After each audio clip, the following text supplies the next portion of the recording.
Tudo bem, pessoal? Então, essa semana nós vamos falar sobre a ideia de função. Então, tem vários probleminhas, né? Aqui no livro, na página 128, ele vai falar sobre um problema com um pedreiro. O pedreiro cobra R$ 30 por metro quadrado do muro da parede rebocada. Então, se ele rebocar 1 metro, ele vai ganhar R$ 30. Se ele rebocar 2, ele vai ganhar 60. Se ele rebocar 10 metros, vai ganhar R$ 300. Então, se eu quiser criar o que eu chamo de lei de formação da função, ela pode ser dita como sendo y igual a 30x. Tá? O y a gente chama de variável dependente. E o x de variável independente. Tá? Nesse caso, o y está dependendo do valor do x. Escolho o valor de metros de parede que ele vai rebocar e descubro qual foi o valor que ele recebeu, né? Então, sim, tem um exercício aqui na página 129, que vai tratar das embalagens biodegradáveis. Esse eu até fiz na aula para o pessoal que está indo no presencial, né?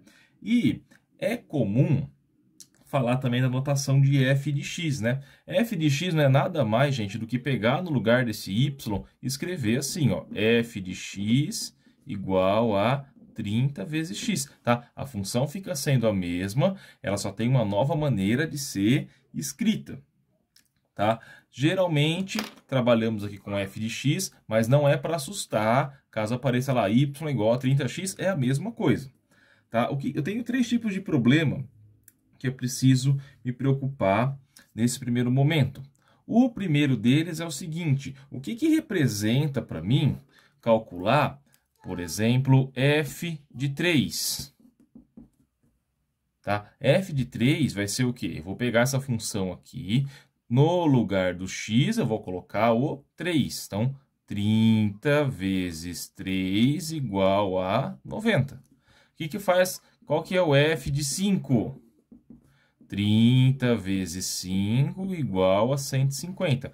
Então, calcular o valor de uma função, quando eu atribuo um valor para o x, não é nada mais do que eu substituir no x que aparece na função o valor que eu escolhi.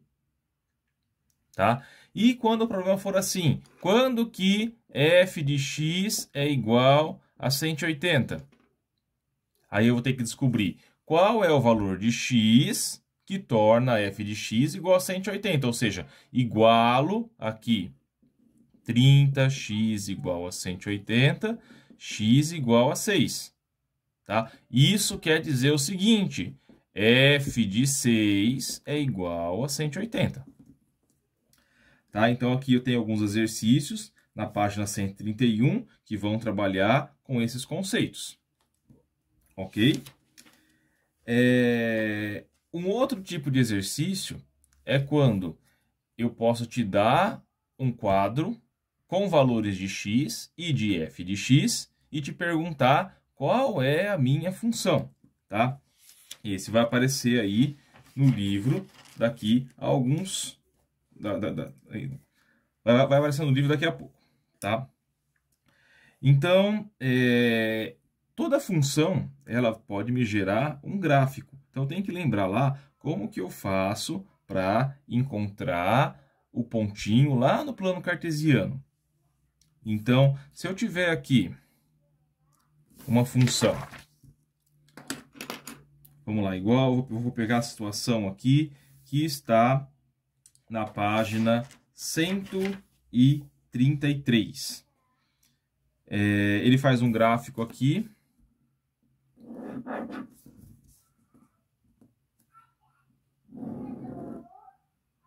Tá? No 0, aqui tem o 1, aqui tem o 7. Tá? Nem sempre, gente, o gráfico tá na escala corretamente aqui para o eixo x e para o eixo y. Então, eu tenho aqui uma retinha, tô copiando ali o que aparece no gráfico. Então, aqui está o 1, aqui está o 7, 1,5,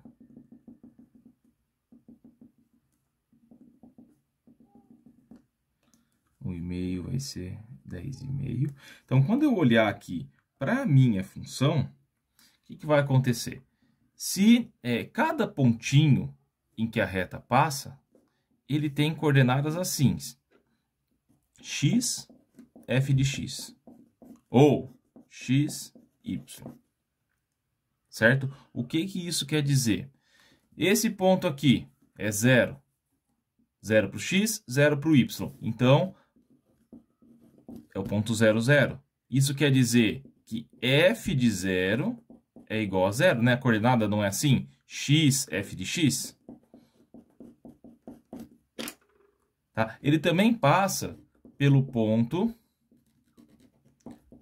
1, 7. Ou seja, quanto que vale o f de 1? F de 1 vale 7. Então, pode ser que te pergunte, ou faça a pergunta, quanto que vale o f, a imagem aqui, né, que a gente vai falar daqui a alguns tempos, olhando diretamente no gráfico. Então, a imagem do 1 é o 7, f de 1 é 7, f de 1,5 é 10,5. Tá?